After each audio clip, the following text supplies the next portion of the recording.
Hello, my friends. Welcome to episode 251 of Stand Up. Joining me today, legendary funny man, comedian, actor, and lifelong explorer, the great Tom Green, my exclusive guest. I mean, it's not exclusive. He was just on Joe Rogan and other shows. I don't know why I said that. I was just trying to sound impressive. I'm Pete Dominic.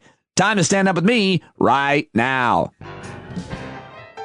Hello, my friends, and welcome to today's episode of Stand Up. I am so excited and flattered and honored that you would put this show in your ears and listen to it, especially if you do it every day or semi-regularly or all the way through every day. Who are those all-stars? Thank you very much for letting me and this program be a part of your life. For those of you who are supporting it with a paid subscription, a very special thanks. Because right now, I'm sitting in my shed and there is a snowstorm and I'm looking outside and my daughters are playing in the snow at night. It's like 9:30 at night.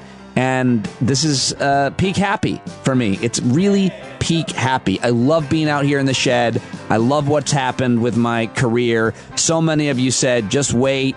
Just keep working. You'll figure this out. And here I am in my shed on a winter storm evening. And it's just so cool because this is exactly what I envisioned when I thought about building this shed. And thank you so much to Nick DiFabrizio and Michael Reese and CJ Eichinger and everybody who has supported me and learned along with me on this path, this now very snowy path. And just now the metaphor ended. It's actually a path from my house to my shed, and it's covered in snow. And I'm just psyched. I'm just pumped. I'm feeling really good right now. I'm always scared. I'm always insecure that I'm going to lose subscriptions or no new people are going to subscribe. And lately it's been a little bit slow, like the last couple of weeks in terms of new subscriptions. So tell your friends, because I want to keep doing this. I love doing it.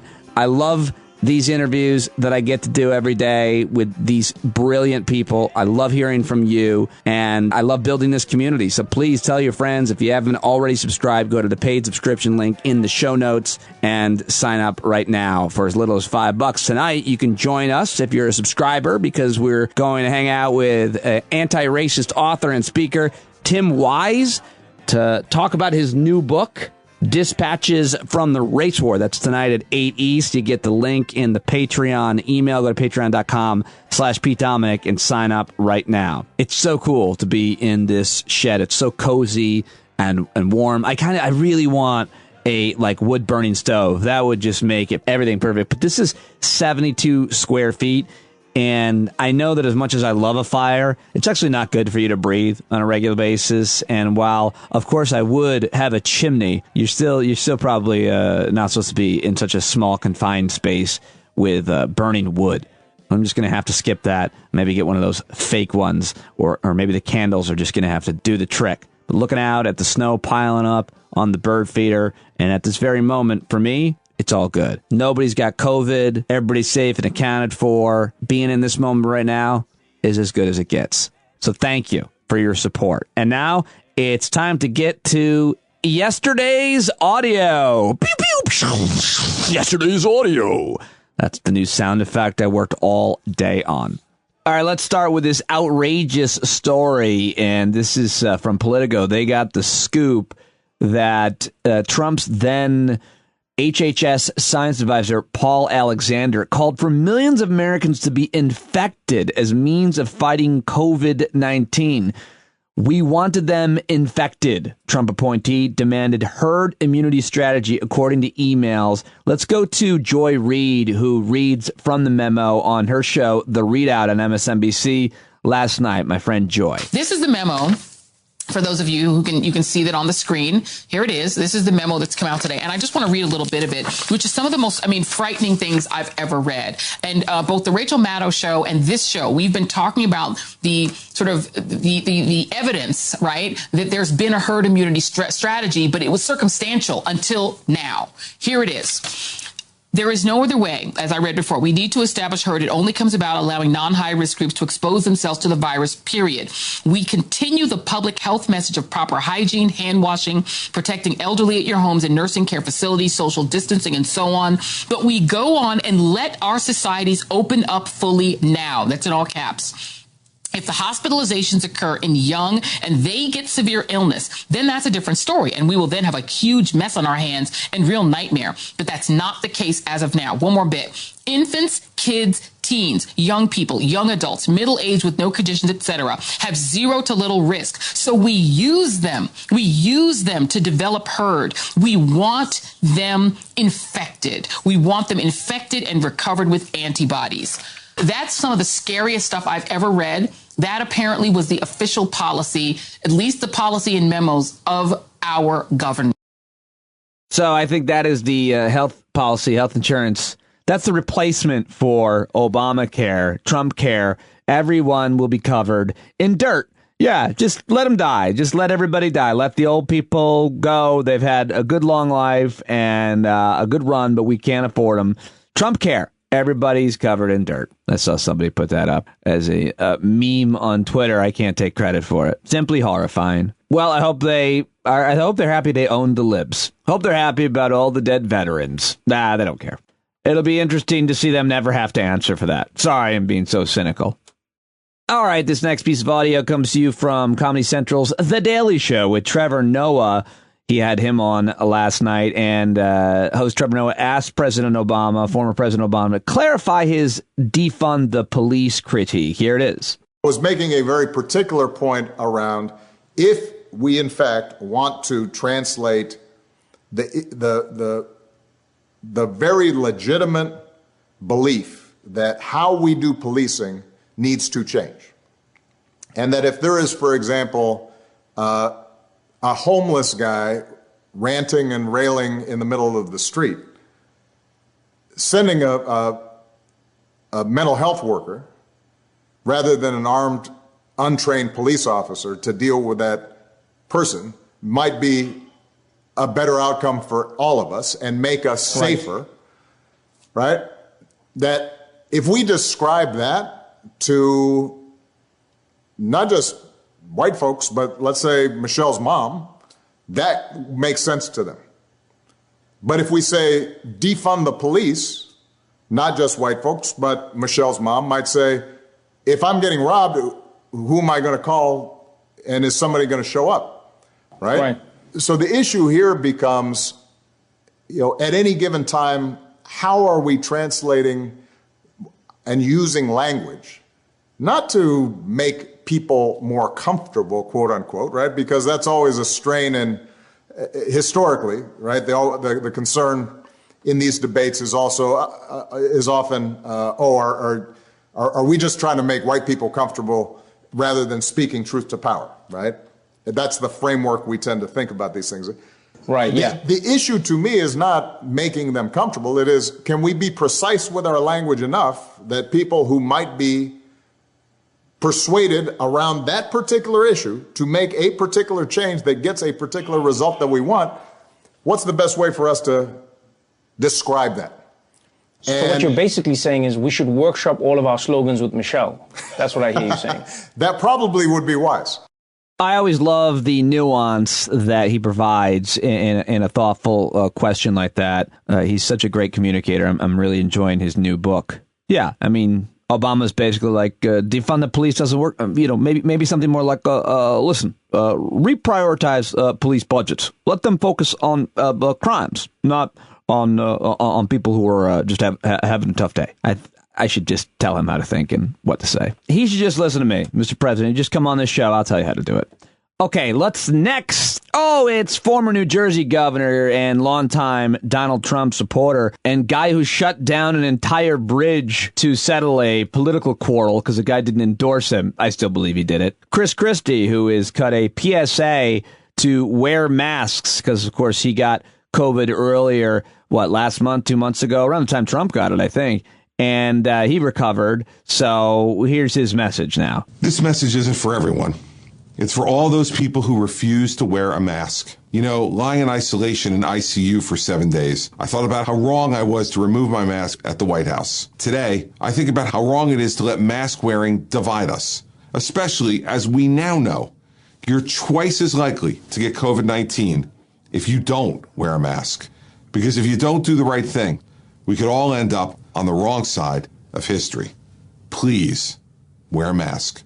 The internet reacted to Chris Christie with that PSA by saying, yeah, too little, too late, go fuck yourself, and you got the best care and a hospital bed because you're a rich former governor who's connected.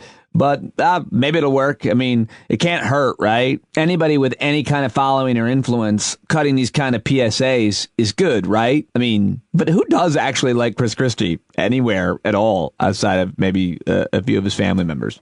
Senator Bernie Sanders is next. He was on MSNBC with Andrew Mitchell, who asked him about any progress on another COVID relief bill. And it looks like they might actually get something done before they all take off for the holidays. And here's what Senator Sanders had to say about where things are at and how he sees what is being negotiated right now. Senator Sanders, contractually obligated, of course, to start every answer he's ever given with the word, look. Look, everything that is in that package is vitally needed. The problem is it is a much smaller amount than the country needs in this moment of economic desperation. As you know, a week ago, there was virtually no discussion about direct payment, about providing help to working families and their kids, which, to my mind, should be the major priority, because we're looking at a moment when so many of our families are struggling to feed their kids, worried about getting evicted, have no money to go to a doctor. We got to get money directly to working families. And I'm glad that, as I understand it right now, we're at some $600 per adult, working class adult, and $600 for the kids. So for a family of four, that would be $2,400, which I think will be pretty good news during this rather bleak Christmas period with the pandemic.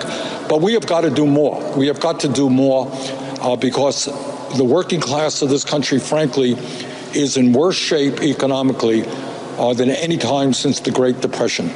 So this is a step forward, and I certainly look forward to a Biden administration working with us to provide significantly more help to those people who need it. Well, I hope he's right, and I hope something gets done. They should extend for $1,200 a month for anybody making under $100,000 for 6 months. That's what Pam Keith and Andrew Yang are pushing. I'm on board with that. Where are you? What do you think? We got to get something done before they go away for the holidays, right? All right. Also wanted to play for you audio from this circus of a Senate Homeland Security and Governmental Affairs Committee hearing that took place on Wednesday, where it got pretty ugly as the hearing got underway. The conspiracy chief in charge, Senator Ron Johnson of Wisconsin, said it was important for the Senate to consider evidence of irregularities in the 2020 election, even though, folks, of course, that there'd not been any evidence of widespread problems. He then got into it with the ranking member, Democrat Senator Gary Peters, who really ripped him about this entire hearing. And I think the entire thing is worth hearing. But here's just a couple of minutes of that went viral. Senator Gary Peters of Michigan. And despite the title of today's hearing, there were no widespread election irregularities that affected the final outcome. These claims are false, and giving them more oxygen is a grave threat to the future of our democracy. Now, I understand the chairman's desire to ensure our elections run smoothly, and I agree that we need to restore faith and trust in our election process. But I'm concerned that today's hearing will do more harm than good by confusing a few anecdotes about human error with the insidious claims the president has aired. Mistakes do happen in elections, but there is a difference between a clerk making an error that gets caught and corrected during routine audits and calling the entire election fraudulent or stolen when there is no evidence just because you do not like the outcome. Amplifying these obviously false narratives about fraud or irregularities corrodes public trust. It threatens national security, and it weakens our democracy and our standing around the world. Every time the president or his followers make these false claims, they destabilize our relationships with our allies and allow authoritarian adversaries to undercut American democratic leadership around the globe. Democracy and a free society are not guaranteed. We have seen democracies around the world crumble because of similar words and actions.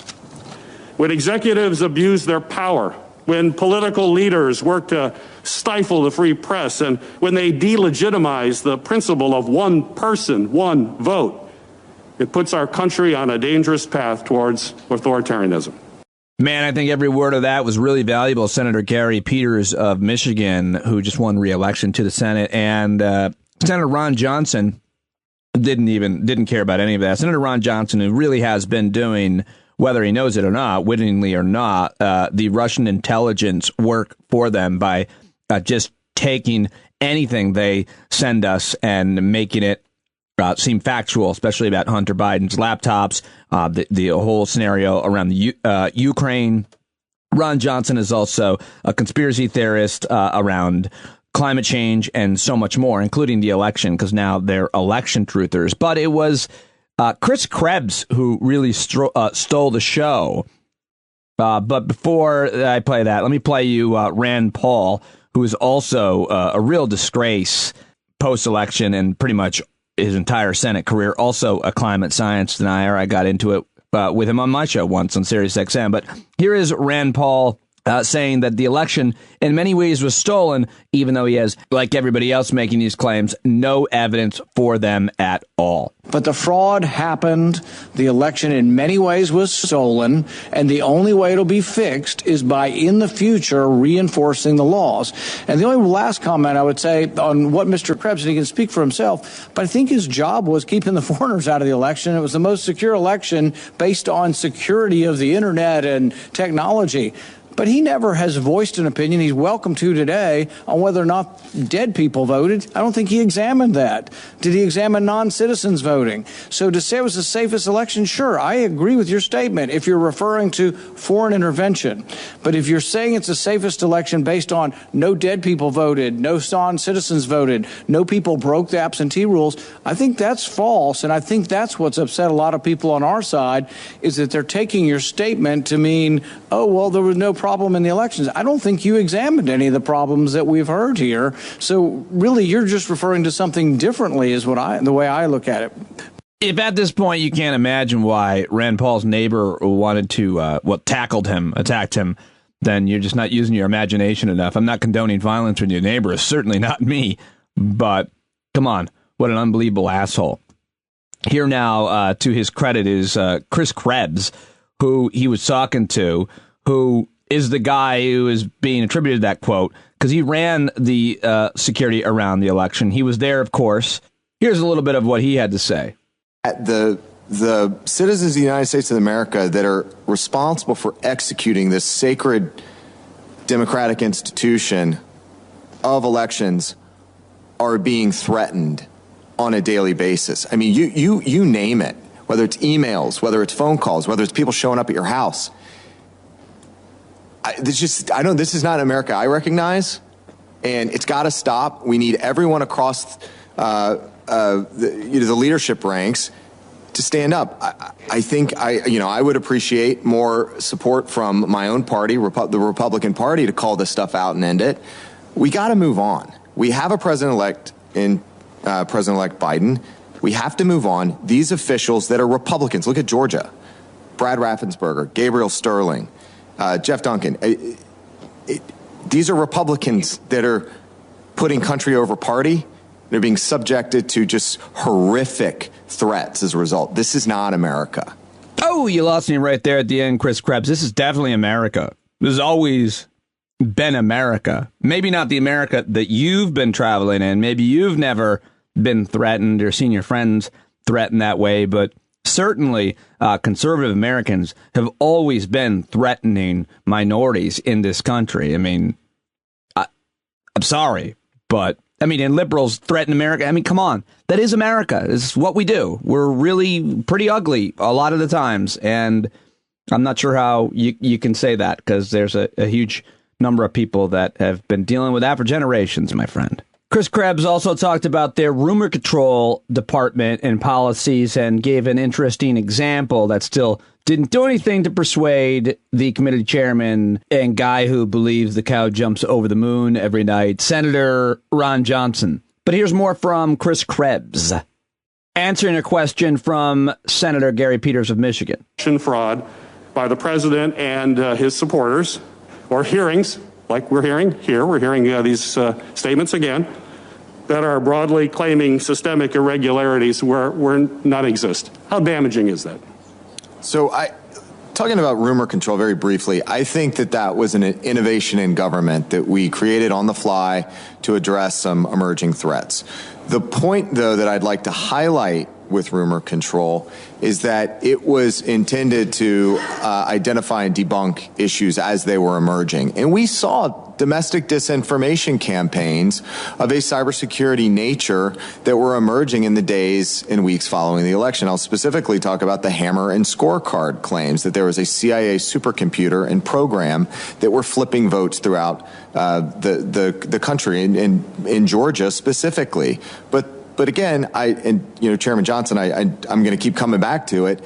That's why it's so important to have a paper trail. That's why it's so important to have paper ballots. So even if there was foreign interference of a, malicious algorithm nature, you can always go back to the receipts. You can check your math. And Georgia did that 3 times, and the outcomes were consistent over and over and over again.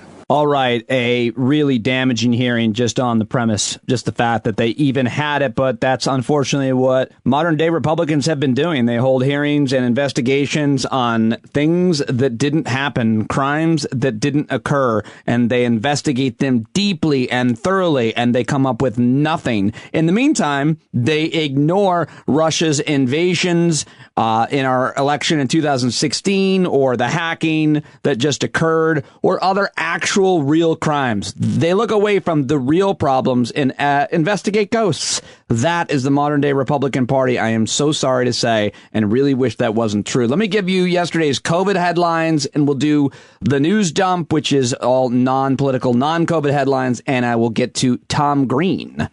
First of all, I read that Congressman Joe Wilson, that's the guy that yelled, "You lie," at President Obama during a State of the Union speech. He has tested positive for COVID-19. So thoughts and prayers, Congressman Wilson. Get better soon. And Congressman Wilson is just in one of the hundreds of thousands of Americans who contracted the virus yesterday alone. Over 3,400 Americans died yesterday. Did I read that right?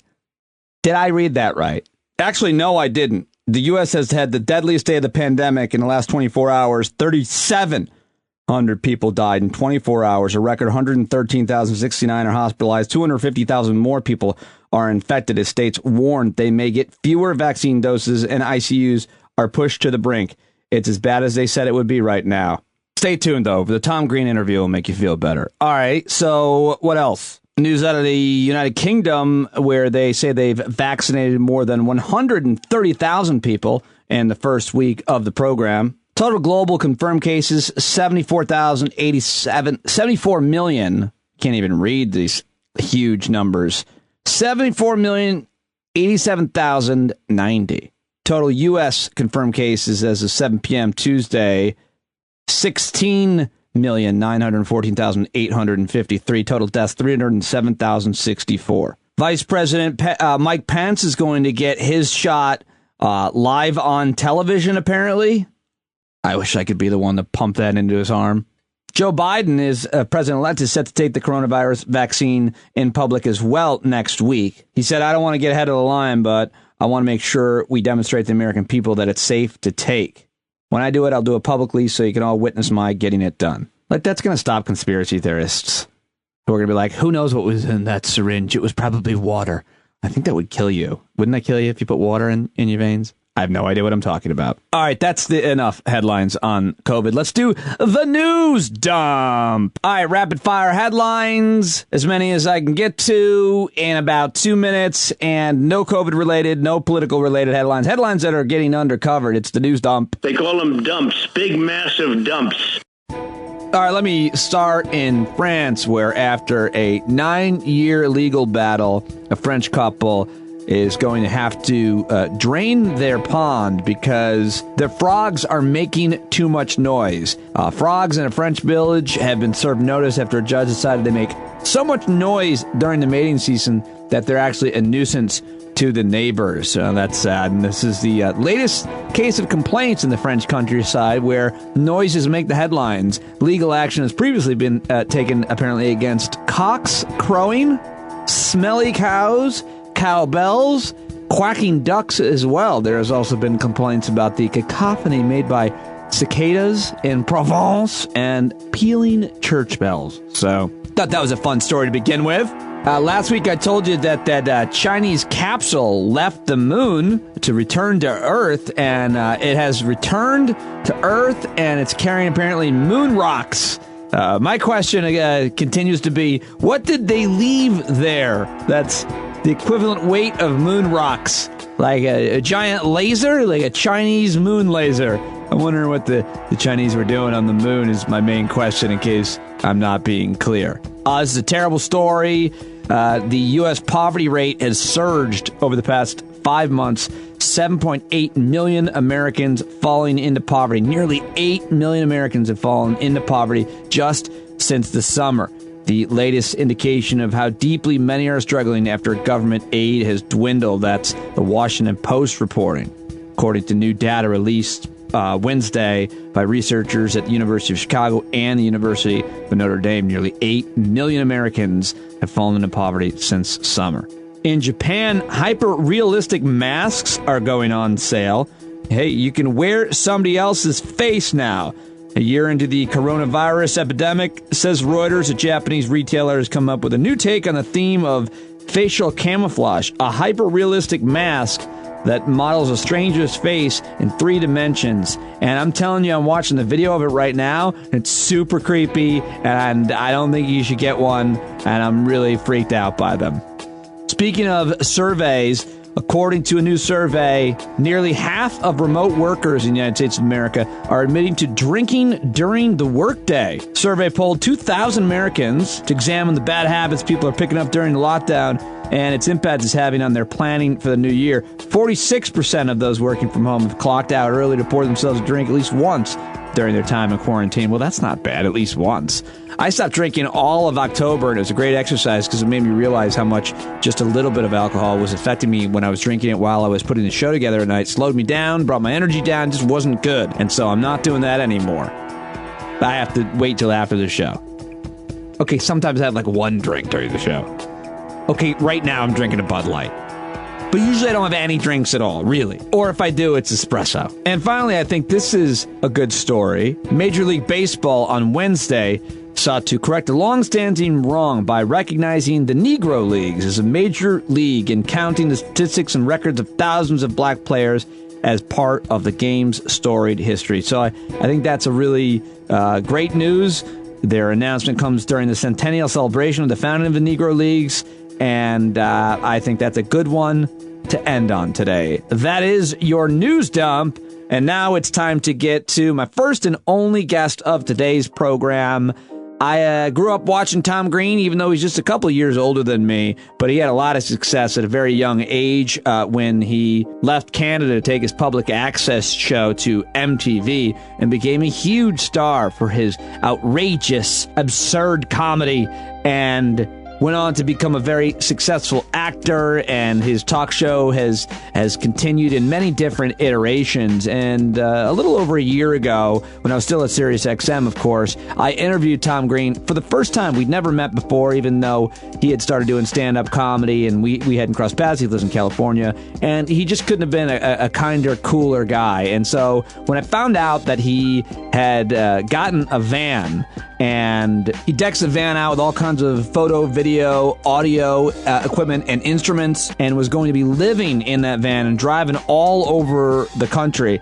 And then posting all his videos and podcasts. I thought that is an awesome idea for the perfect guy, and I want to do it someday. So I watched the videos. His YouTube page is youtube.com/Tom Green. I've been listening to the podcast, the Tom Green interview. He is a big hit on Instagram and Twitter as well as YouTube now. I'm absolutely loving watching these videos. And this conversation, I think, is thoughtful. I think it's positive and at times a little funny and serious as well. And I just really like this guy, and super helpful to me that he did the podcast, and clearly there's a mutual respect there. Here's my conversation with the brilliant, hilarious, and very kind and talented Tom Green.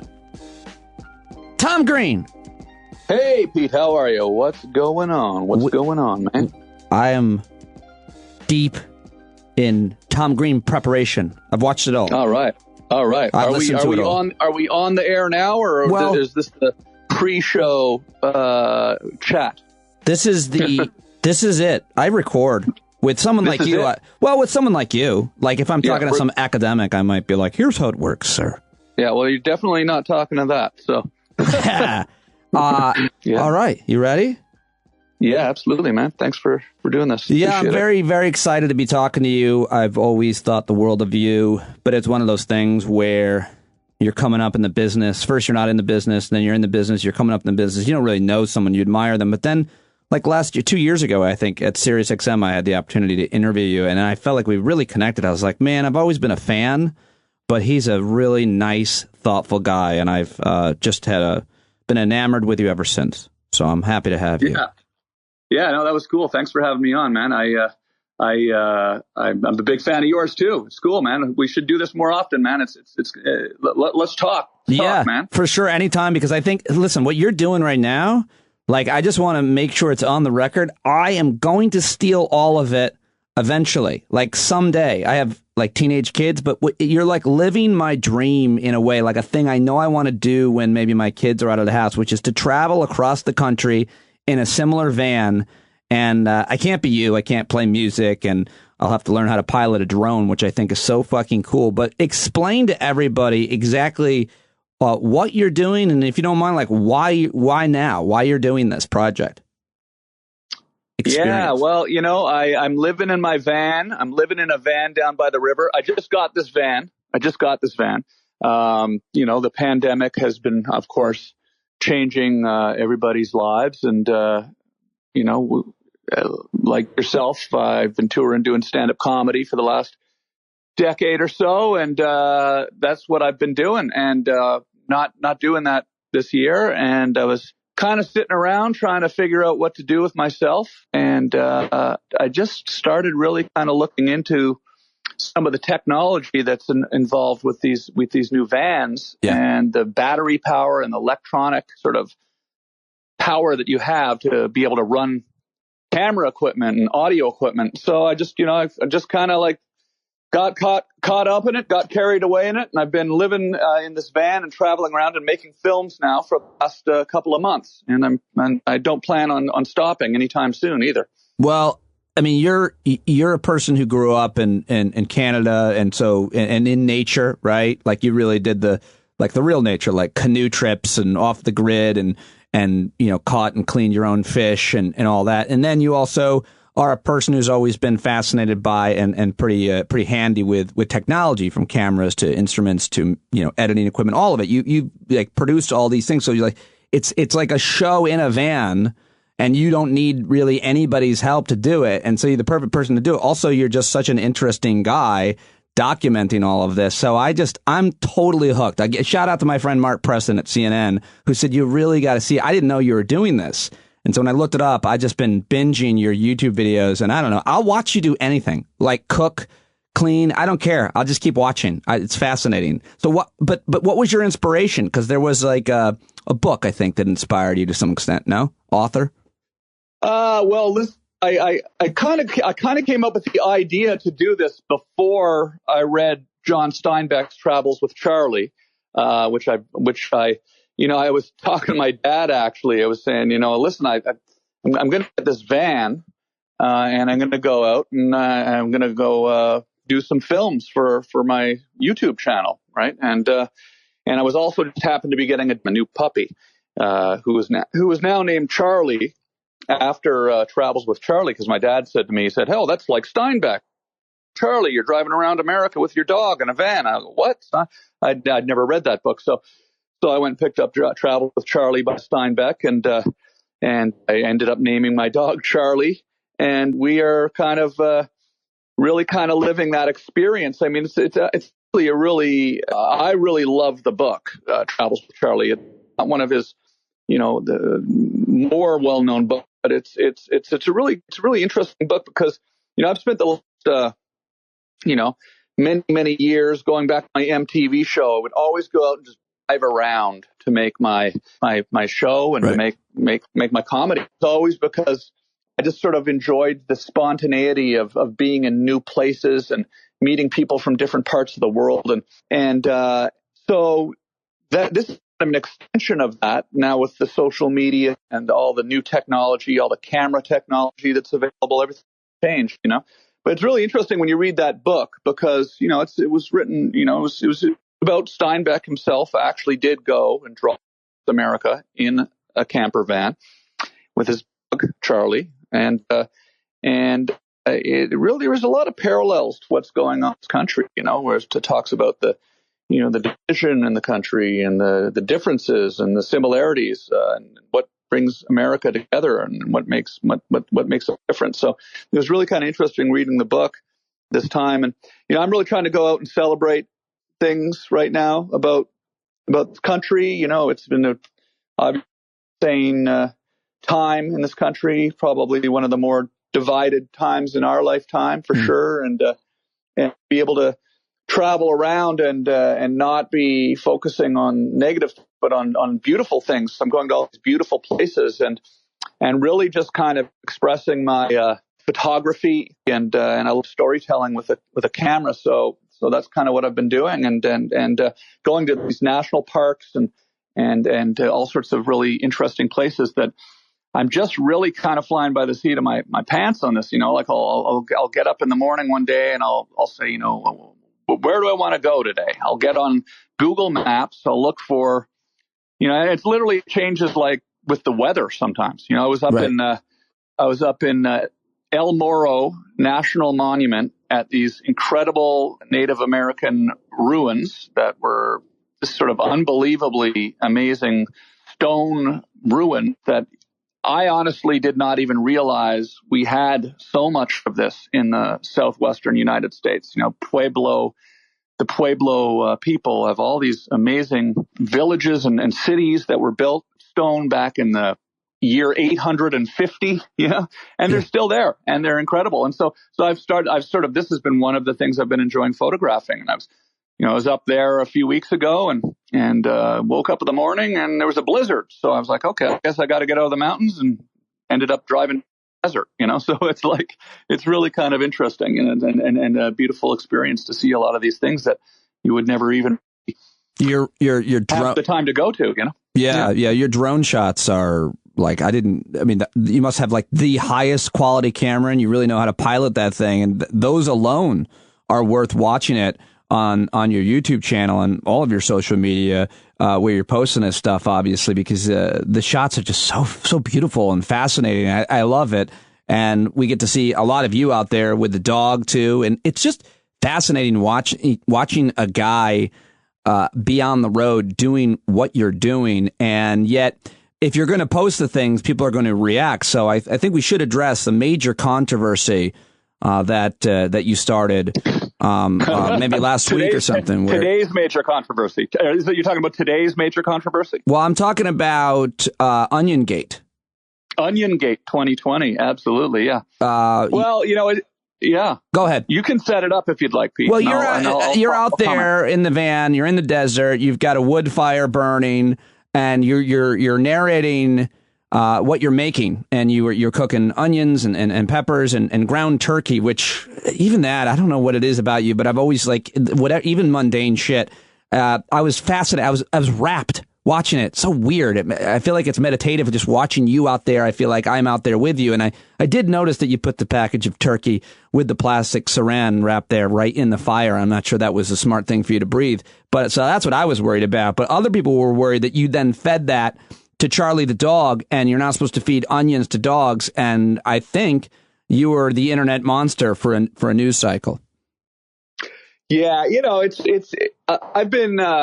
I've been online posting things online since the beginning of the internet. I started TomGreen.com in 1996, and there are certain layers to my video and to the comment sections that are actually kind of I don't even know if it's completely obvious, but I am actually trolling my audience a lot. I troll my audience. So, I happen to know that onions are not good for dogs. Okay. I know this. So I did not feed my dog any onions. People did, but I didn't. I made some ground turkey. I fried it up with some onions. I gave a little bit of it to my dog. I picked the onions out of it before I put it in the bowl. I gave a little turkey to my dog. But, the false information that spreads on the internet in the comment section starts going, you can't feed onions to a dog. At no point have I said in the video, oh, by the way, I picked the onions out, because I didn't think it was going to turn into a big controversy. Right. But now it's kind of fun because you can go in the comment section. You can see I like getting people riled up. Like I'll say things in the comments like, "There's nothing wrong with feeding onions to a dog," and then everyone gets even more mad about it. I feel like it's kind of like a nice source of comedy for me. People confused, I feel like it means we're getting somewhere back to normal if that's what we're arguing over on the internet. But I think nobody. I'm surprised nobody remarked on. You also gave Charlie a bowl of chocolate, which I think is really bad. Every day, I wake up with a bowl of chocolate. So what are you like? Are you looking for something in your life?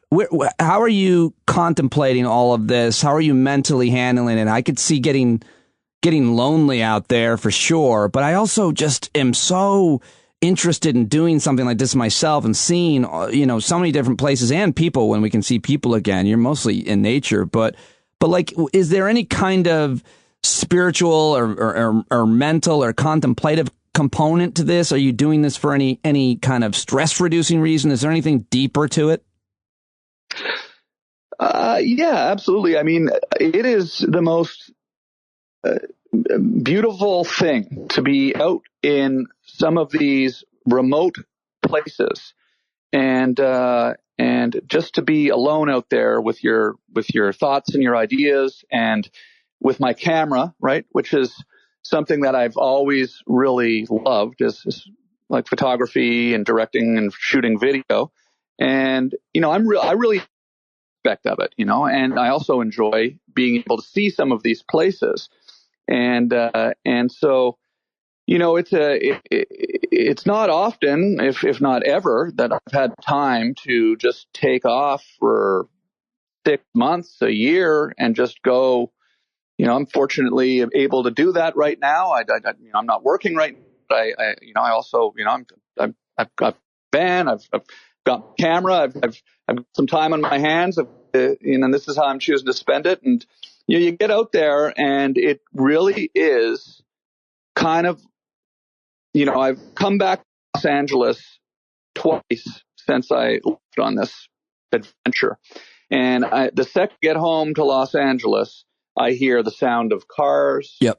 I hear the sound of, the air conditioner. It just suddenly just becomes a complete reminder of all these, of just how much more relaxed I was before, just on a mountaintop or in the desert. And, I'm really interested in all of that. Sure, and the travel and everything. So, yeah. Is life simpler when you're living in a van, or is it annoying and complex because you don't have the creature comforts of a home? Or did I just make it a binary? It's actually definitely more complex. And there is not to, overstate anything, but there's an element of danger when you're out there by yourself, which is exciting, actually. I find it sort of somewhat of an adrenaline rush. It's, I'm alone, first of all, in very remote places. There's bears. There's, who knows what could happen? You could get injured. You could get lost. There's so many things that could potentially go wrong. Militias? There's got to be militias everywhere. There's, you can let your mind go crazy with all the things that could go wrong. And you're a well-known person. Maybe, somebody recognizes you, doesn't like you. How paranoid do you get being that you're Tom Green? Like, I saw one video of yours was really funny where you're just having a normal conversation with these guys that you ran into, and you're talking for a while, and then at the end, you get the guy's email, and then you say, "My name's Tom Green. I have a YouTube channel," and the guy walks away and he goes, "Wait, are you the Tom Green?" And you're like, yeah. And then I wonder if in your life period that's ever, like, anybody's ever been in any way upset with you. I can't imagine that they would be, but I don't know. You could think that maybe somebody, I don't know, you're out there alone. You never think that, do you? That anybody wants to hurt you because of your work or your career? I don't worry about that. I don't really worry about that as much as more the possibility of getting lost in the woods or getting injured or running out of gas or blowing a tire on an old dirt road and having to, figure out how to deal with that. And, you do, like I said, there's a whole new sort of thing that I'm learning about because, I haven't done this before. I've had a van before that I could go out and live in like this. I've never really done RV before. I've done enough camping. I've done things like that, but there's a whole sort of system to this. It's really quite interesting. There's it's called Bureau of Land Management land. Yeah. Okay. It's like a public land and you can camp on this public land. You can stay there. There's rules. You can stay there for 14 days in one place. You can't stay longer than 14 days. Okay. So, but you can go to any one of these places. They're not national parks. They're not state parks, but you can stay there too. But there's also wilderness areas, national forests. There's Bureau of Land Management land. There's all these places. And we're living in this world now, which is really interesting with the technology. Like, you have apps on your phone. You have websites, the internet on your phone. Pretty much cell service covers the entire country, although you do lose cell service at times too. That's sometimes a little scary too, but because you're in the middle of nowhere and your map's not working anymore. But you can sort of wake up in the morning and click on an app. There's one called DIRT, which I like, spelled DYRT, and you can say, Bureau of Land Management land near me, and it'll bring up a list of sites for 100 miles, the whole country. You can literally click on these places and literally go look at pictures and say, okay, I want to drive to the top of this mountain in the Lincoln National Forest on the border of New Mexico and Texas, and then you just end up driving there and you get there and you're the only person there and you have a gas station in 50 miles and you got to kind of be a little bit careful. But I guess what I'm saying is when you come home to civilization, your mind just kind of slows down and everything just kind of boring. You're not really analyzing the world the same way. When I came back from the first month on the road, I just slept for 3 days because I think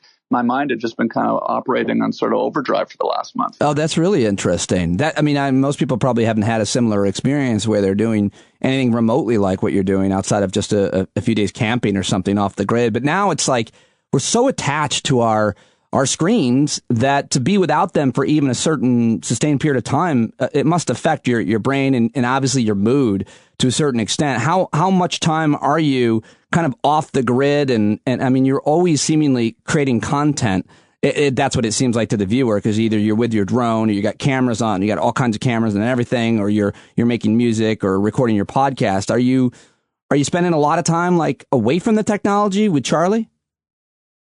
I'd say about half the time I don't have cell service, which is really cool because then that sort of allows me to focus on other things that I'm doing where, you can get on your phone and just not put it down all day. And so you haven't heard Tom Cruise's rant on set then? Yeah, well, I have service today. So thank God. I don't know. All right. Yeah. Good. I just want to make sure you didn't miss that. Those are the kinds of things you miss without service. How do you live? The thing that's super cool about what I'm doing with the van, which is, again, it may be too into the weeds for people to actually even care, but I'll tell you anyways. So, when you go out and over the years I've gone out and made films and television, and when you do that, you're having to charge your batteries for your camera. And if you go out into too deep of a remote area, then your batteries run dead and you have to charge them somehow. So you have to go check into a hotel or charge your battery or whatever, right? Well, this van has like solar panels on the roof, and it's got a really robust battery system, which is frankly kind of new technology. I don't think you could really do this 10 years ago. Yeah, it must be, because and this isn't too in the weeds for me. I mean, I got solar panels in my house, and everything is about the environment to me. So I love this feature of your van. Go aahead. Yeah, I've got these batteries that are really, they use them in sailboats that when you go sailing around the world, they're called battle-borne batteries are the ones I have. Really great. I've got 4 of them. So I've got 400 amp hours of energy, electricity. And then those are constantly being recharged every time you drive, or also when the sun hits the solar panels on the roof. So I can drive out into the middle of nowhere, and in the van, I've got regular standard plugs on the wall, and I'll have electricity pretty much indefinitely. If I didn't drive and if there was no sun, then maybe after about a week, I would have to do something to recharge it. But usually I've never run out yet. So I can be out there and shooting with my camera. I've got like I've got a few cameras. They're like professional, cameras, basically. They're not shooting with my cell phone. When you have your computer, I'm editing on. I've got all this electronic equipment, not to mention my podcast equipment, my microphones, and all of this stuff that I've built in there. And I can just run this entire studio, no different than if I was at home. It's really amazing. I mean, I've never seen anything like that. In fact, that's actually really what kind of spurred me on to get the van in the first place when I realized how this all worked. Because, I can go to these really amazing places and just kind of create and be in nature and go look for stories and things and not have to kind of worry about, running out of power. That's a big deal, not to mention I've got a refrigerator, I got beer in the fridge, it's everything's fine. Yeah, I thought that was the van to me is obviously an important character in your journey and on your YouTube show. And I love it. It's kind of funny that the first episode I watched, actually, I watched this van tour. I think you were on some big YouTube channel. I forget which one it was, but the inside of the van has what looks to be the exact same wood that I chose for the inside of my shed studio that I'm living in. Basically, it's like a cedar tongue and groove. It's like the coolest looking inside. It's such an awesome situation that you've created for yourself, and it's such a fun thing to watch as a viewer. I'm so thoroughly enjoying this van and everything that you're available to do in there. And at one point, I had a couple other kind of weird questions for you, but like the first night you got stuck in some deep sand, apparently, like the first time you went out. Yeah. And then you mentioned the other earlier when you got caught in a snowstorm. And you're frustrated because you'd stayed there the whole day to spend the day to see these ancient ruins, and now you had to leave. And so my question to you is based on your entire life. Like you don't seem particularly emotional, meaning you don't seem to get really, really angry, at least. And I'm wondering if about that. Do you get frustrated about things like that? I was really kind of interested in that, watching you react to adversity that you're dealing with out there, much less in your whole career. You don't seem to get that angry, Tom. What's your standard operating procedure? Do I get no, listen, I get frustrated. I definitely, do. But the thing that's really interesting about, you mentioned the snow, for example, I was at this El Morro. Actually, that was at the El Morro National Monument. I was there to walk up to these really cool Native American ruins, and woke up in the morning to go, and there was a blizzard, and I had to get out of there. But that was particularly frustrating because it was probably about a 6-hour drive out of where to get there, and I wanted to see these ruins. But at the same time, it was kind of really interesting to film the snow too, because Charlie had never seen the snow before, so that was kind of interesting to film that. And so by the time I made my way down the mountain, we had a sort of an interesting scene of Charlie's first snow, and I got down to lower ground and sort of looked at the weather and realized that, I'd probably be able to go back the next day, which I did. So I went back the next day and got a shot of what I wanted to see. But, listen, the other thing that's really cool about this whole thing is there's no schedule. When you tour as a stand-up comedian, there's nothing but schedule. You got to get to the airport. You got to get to the radio in the morning. You got to get to the club on time. It's always chasing these time markers that are really kind of like creating this, real sort of somewhat stressful environment in a way. For sure. Whereas here, like, there's none of that because I don't even have an agenda really. I mean, I don't have I don't have to deliver a show to anyone. I'm making stuff for my YouTube channel and just kind of trying to figure out what I'm doing with my podcast and in some ways just kind of developing and kind of exploring, creating this new idea. So it's really kind of, I look at it like a very unique time in my life, something that I've never really experienced before because I've always been very, very schedule oriented and very driven as far as that. And here's the first time in my adult life where I'm just kind of really going out and, I mean, honestly, like I'm really just more kind of driven by the idea of the photography of it all. I'm looking for really interesting things to take photos of. I'm shooting a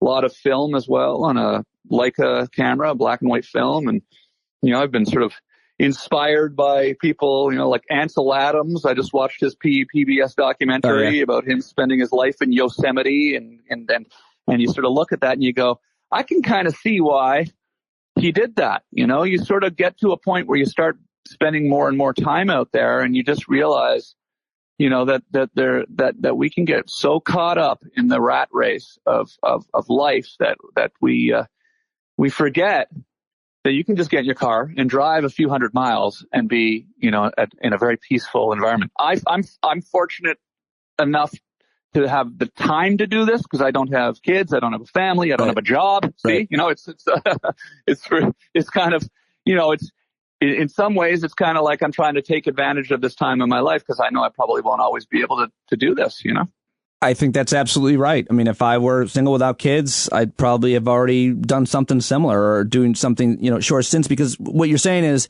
it is true and anybody can relate. Life can be a real grind.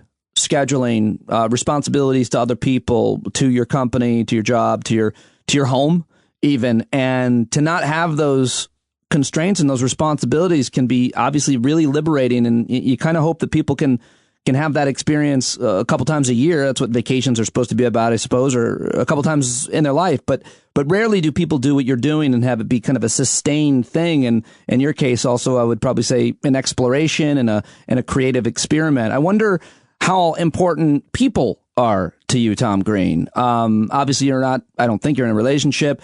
You're single right now, but also just friends and people. I mean, your new show is great. Your new podcast, the Tom Green Interview. So you're obviously talking, to the people you're interviewing and the people that you bump into. Also, your fans. I think it's great that you just put out a number on Instagram, Twitter, whatever, and people just call you and they're on your show, or they can even meet up with you. How important are the people in your lives? How much contact have you had with people since you've been out there? Yeah, it's funny because it's like you can be driving down a remote highway or in the middle of nowhere, and as long as you've got 3 or 4 bars on your cell phone, you could be on FaceTime with your mom, which I often am. I also talk to your mom a lot on FaceTime. Yeah, it's well, very nice. I did not know that. Oh, sure, these wild stuff. But I have a very close relationship with my family and my friends, and that's really kind of what makes this even more fun because they're all following along on my social media. And like I said, like the filmmaking aspect of it is really exciting for me because, I've got this new camera. It's a brand new Sony camera that does some things technically that I've never really been able to do before. Just some of the low light features, the auto focus features, the different lenses and capabilities that it has, that really give you the ability to shoot,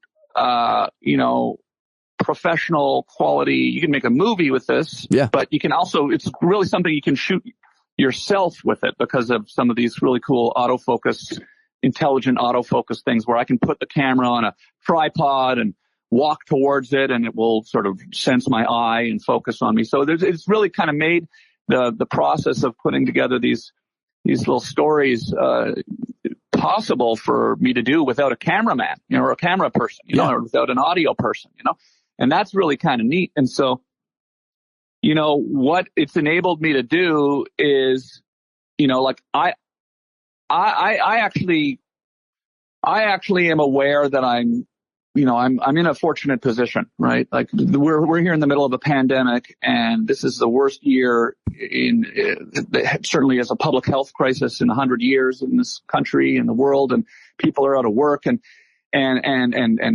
people are getting sick and dying, and it's a tragedy, right? And here I am going around, screwing around with my dog in the woods. But what I really feel like I'm also trying to do is I'm trying to kind of bring my friends, my fans on social media along with me and show them some cool shit, So, they have to, they may have to work. They might not be able to go do this right now, but I'm thinking like, what would be a really interesting thing to show everybody on my YouTube channel? What would people like to see? Oh, look at this. Let's go look at this ghost town. Let's go walk through this ghost town and let's spend the entire day, making a film about it and by myself, putting the drone up in the air and getting the shots that I want and going back and finding a place to sleep and getting up in the morning and spending the whole day editing it and then finding a place to upload it.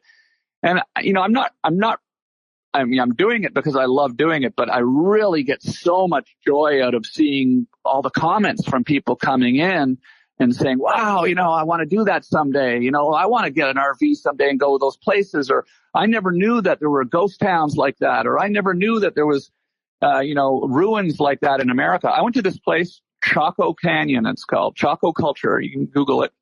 It's a video, one of my videos on my YouTube channel. It's called Lost City in America, I called it. But it's this incredible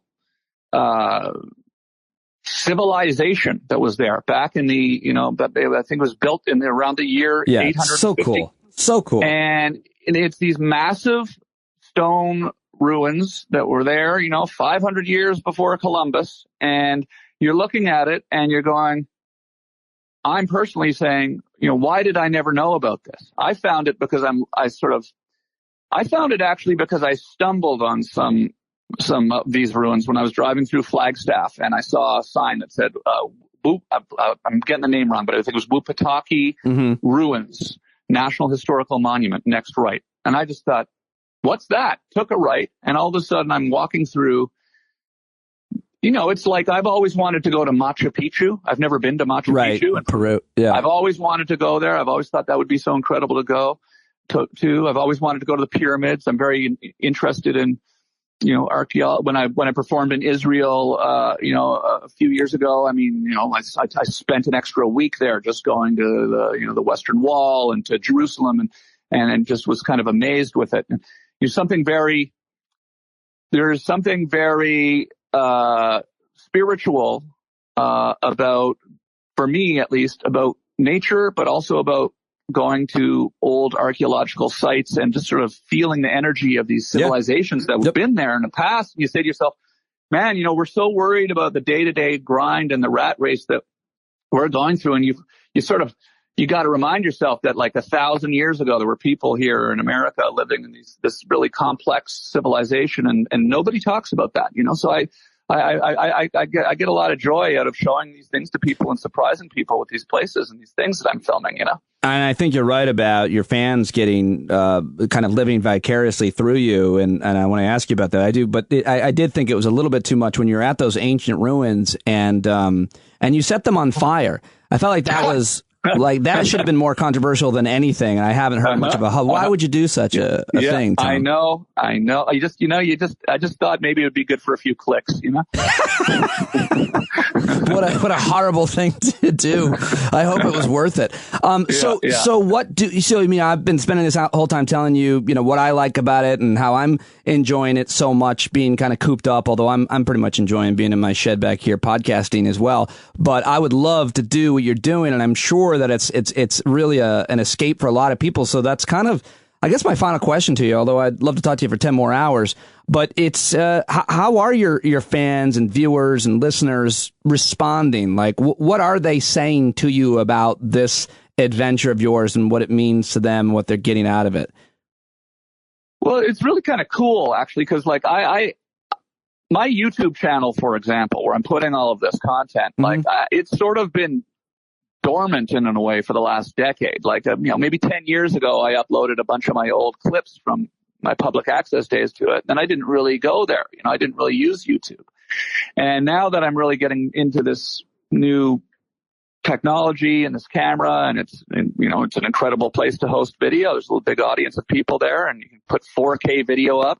You can watch it on your television screen and not just on your phone. You sit back and you can literally make your own television show, if you decide to put your energy into that and put that out there.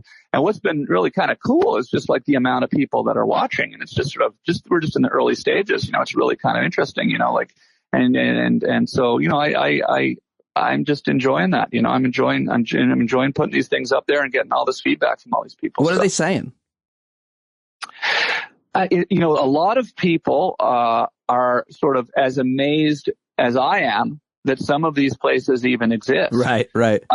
And then also, it's look, there's a lot of interesting things that are, I like to, I think people are surprised that I'm actually pulling it off. I don't think people kind of have ever associated me with being an outdoorsman, right? But I actually kind of am. Like, I grew up in Canada. I grew up going out in the wilderness when my dad was Canadian Army, and he would take us on these canoe trips and things, and fishing and camping. And I'm actually very comfortable in that environment. So what's kind of cool is it's really interesting for people because, so many people, are either want to do that or do that themselves. And so, you can kind of, find there's a lot to film, a lot to talk about, a lot to engage in with people. And, it really is kind of, interesting, like as I'm going down the rabbit hole of where I want to go next, I keep being sort of amazed at the things that I'm discovering that I haven't been to yet, that I just sort of scratch my head and go, how did I not know that existed? Like, I just discovered this yesterday. I want to go to this place yesterday. I discovered as I was looking for where I'm going to go next, out just outside of Death Valley in California, there is the China Lake Naval Base. Okay. Mm-hmm. And that's off limits to the public. But on the China Lake Naval Base, there is more Native American petroglyphs than virtually anyone in the world. Rock art, like 1,000-year-old paintings on the stone on the property of the China Lake Naval Base. Now, they actually bring people on tours. You can actually take a tour once a year. I think they allow 600 people a year to come tour it. And, I'm fascinated by this kind of thing. And I'm sort of just sitting there scratching my head when I start looking at the pictures on the internet of this and going like, I've lived in Los Angeles for 20 years and I didn't know that 2 hours away was this sort of fascinating archaeological sort of, wonder, right? And you really like just Google China Lake Naval Base petroglyphs and there's articles about it and it's really incredible. And I find it interesting.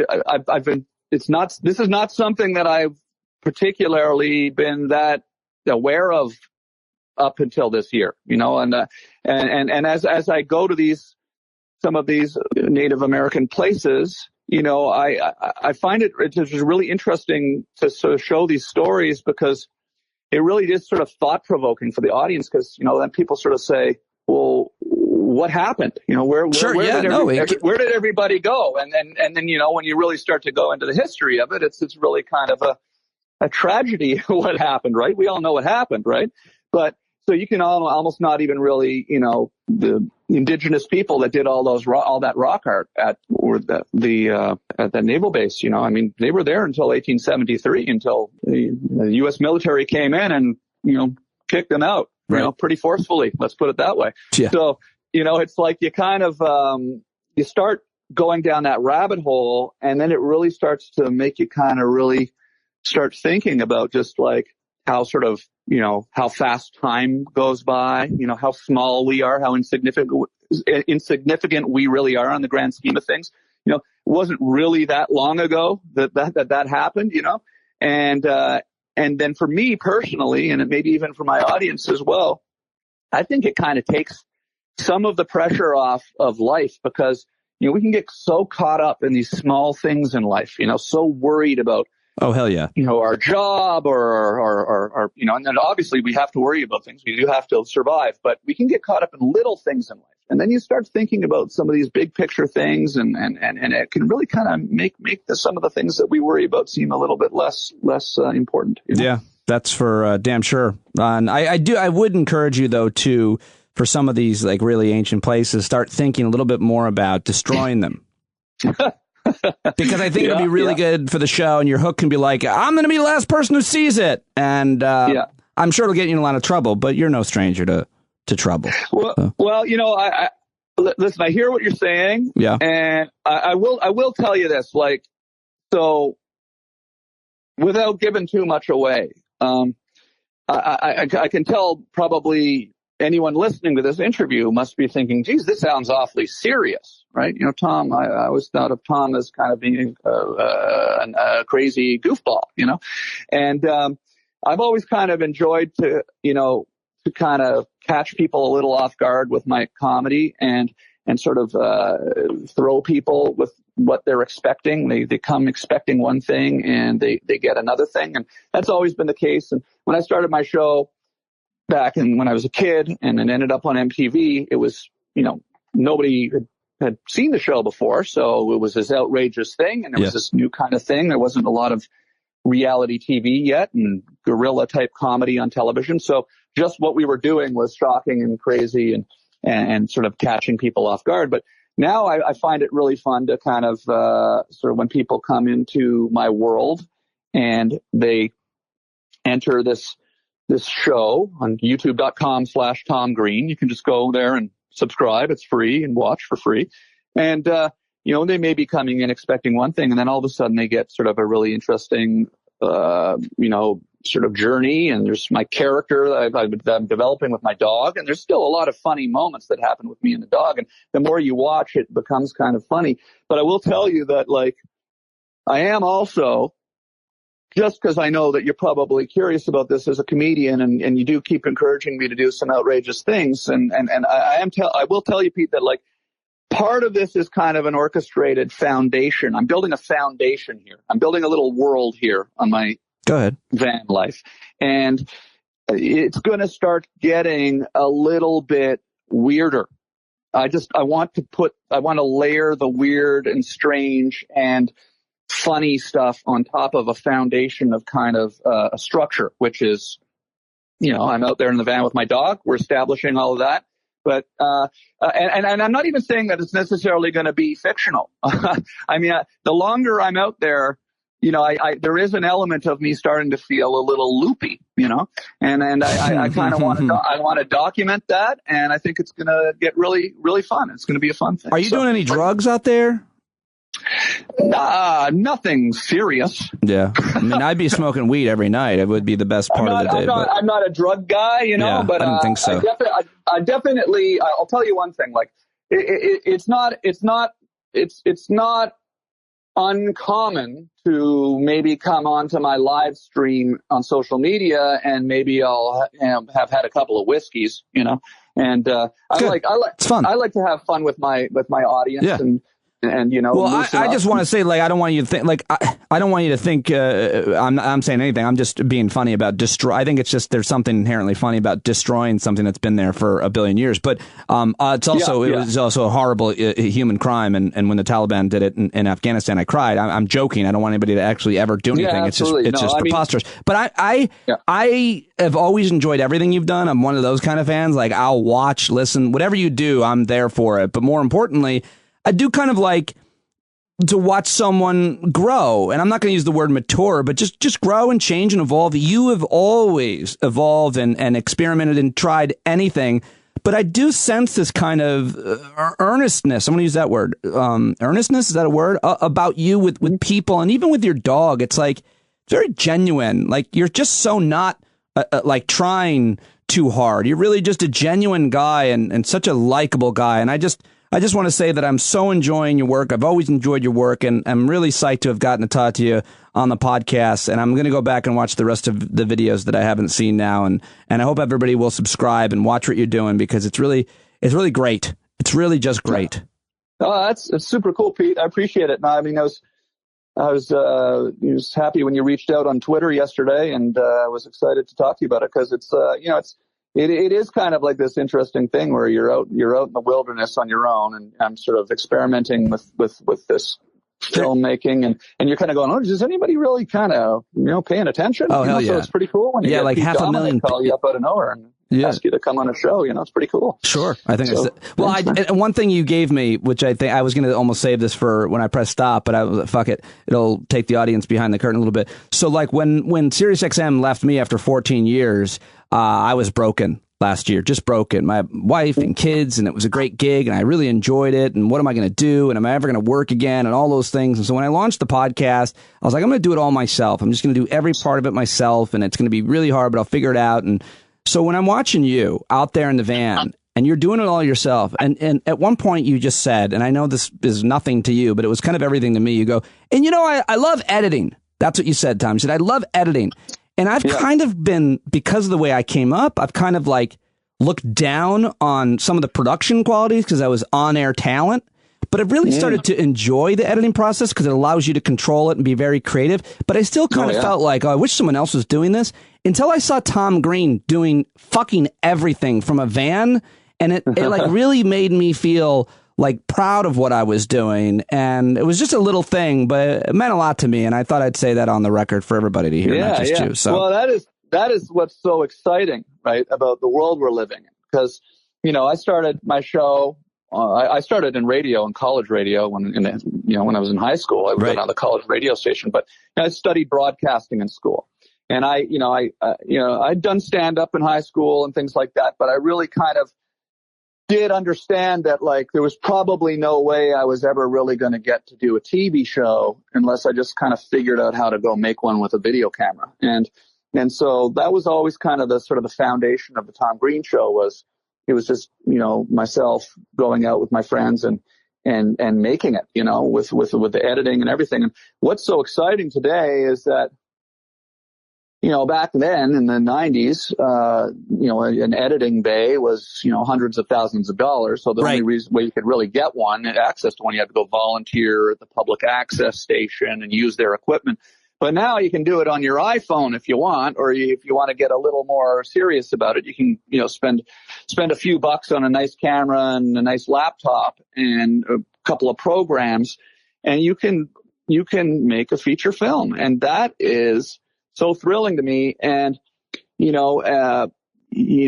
do gain a lot of control the more technical stuff you learn how to do. But and not only that, you don't have to you don't have to convey your idea to somebody else. Yeah. And then have them interpret it. And they're always going to interpret it slightly differently than you meant. So the process of making a show or editing is always about sort of like communicating something to someone who actually knows how to edit. But if you can really figure out how to do it yourself, you kind of eliminate that entire disconnect and can really get a lot closer to kind of the vision that you might have in your head for your radio show or for your podcast or your film or your video or whatever, your music, it's all very exciting. So yeah, it is. And you're really good at all of it. And it's fascinating to watch you make it all day, every day. And so thank you, Tom Green. And I really appreciate you talking to me, and keep it up. I'm a big fan, and I'll be watching wherever you're going.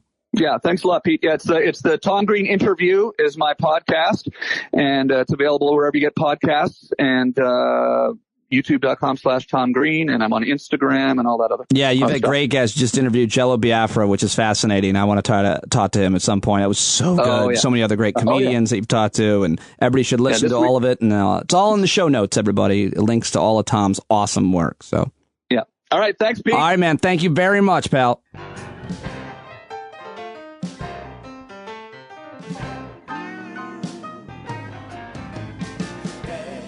All right, I hope you enjoyed that. I want to do more of those types of interviews that are a little bit more thoughtful, thought-provoking in terms of just a wider look at life and living, especially with guys of a certain age I certainly can relate to.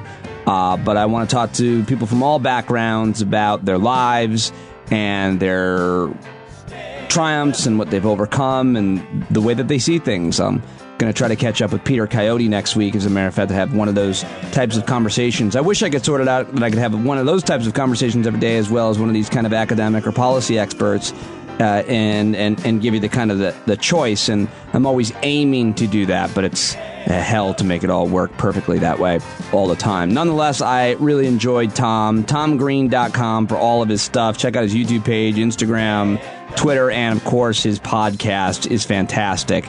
I really enjoyed that. I hope you did too. Thank you very much for supporting me. I hope that I'll see you tonight. If you're a subscriber to the stand-up community, you can hang out with us tonight at 8 p.m. East, where we'll welcome anti-racist author and speaker Tim Wise to talk about his new book, Dispatches from the Race Wars. That's tonight at 8 East.